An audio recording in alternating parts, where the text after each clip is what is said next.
Hey guys, welcome back to another video. This has been a crazy week. As all of you know by now, California got hit with an earthquake. Luckily, I'm not in that town. I was in Ridgecrest, California. I'm about 55 miles from that, in another desert town. We felt it, and we definitely felt it on the 4th, and we definitely felt it on the 5th. Funny story is when the 7.1, I think it's 7.1, hit, I had sat down with the kids. I'm like, hey guys, here, let's watch some of the footage from the earthquake yesterday. I literally hit play. We watched about 15 seconds of it, and the ground started moving. And it was really weird. I mean, literally everyone kind of ran for cover. My phone was still playing the video, so that was still playing in the background. Daughter jumped under the table.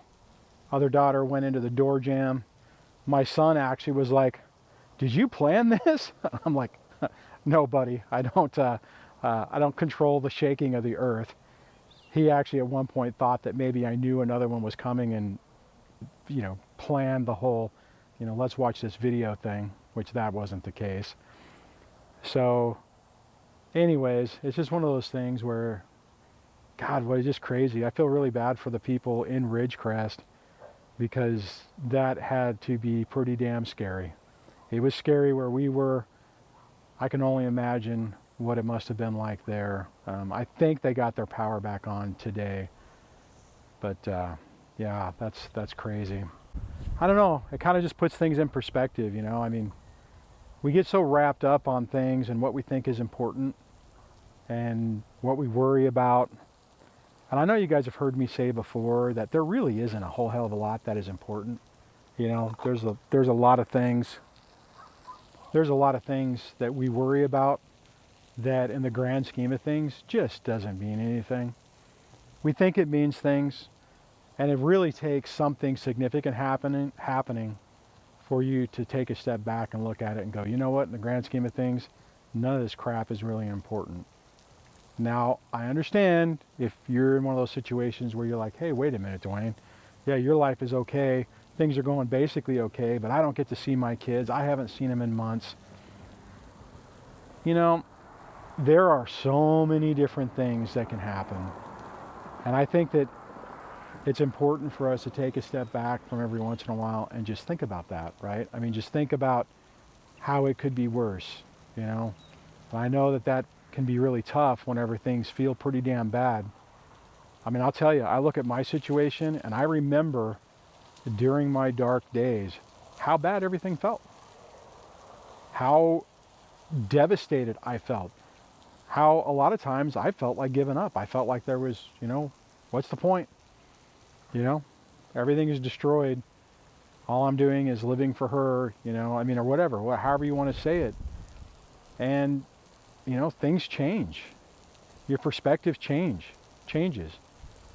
I have talked to people who have lost their kids, who have been alienated, and they've gone through that grief of that, and they find something different to have a purpose in life.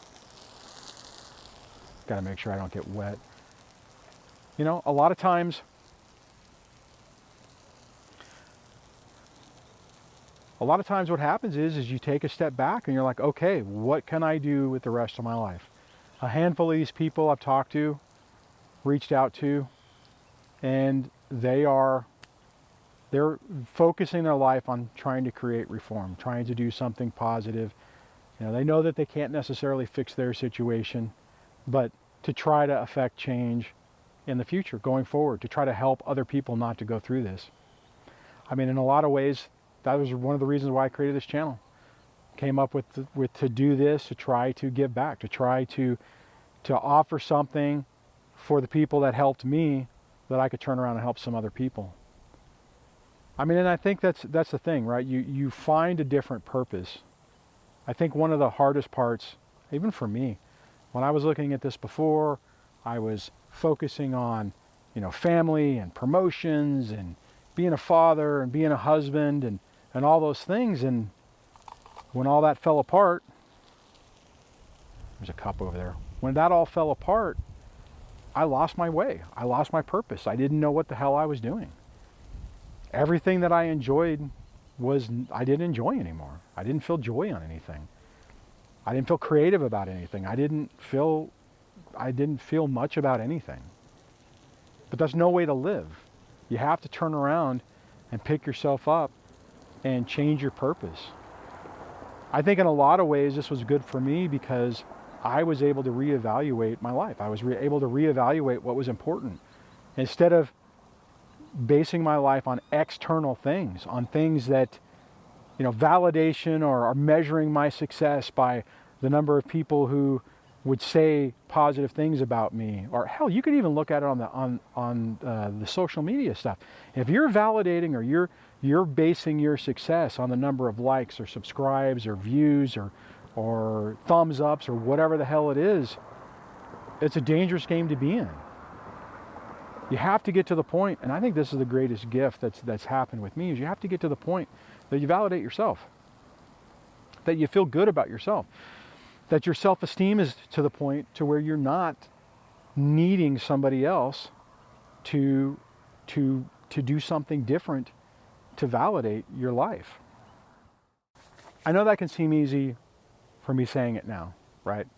Because I've gone through this. I've been through the process. I've 8 years into it, or almost 8 years, and I've experienced all those things. So I've come through the other side of the tunnel. So it seems easy. It wasn't easy. It was absolutely not easy. This was the hardest thing I have ever done in my life. Hardest thing I've ever done. And there were times that I didn't see a path out of it. So to tie this back in, I know I was talking about earthquakes earlier, is you really, at some point, you have to take a step back and just really ask yourself what's important.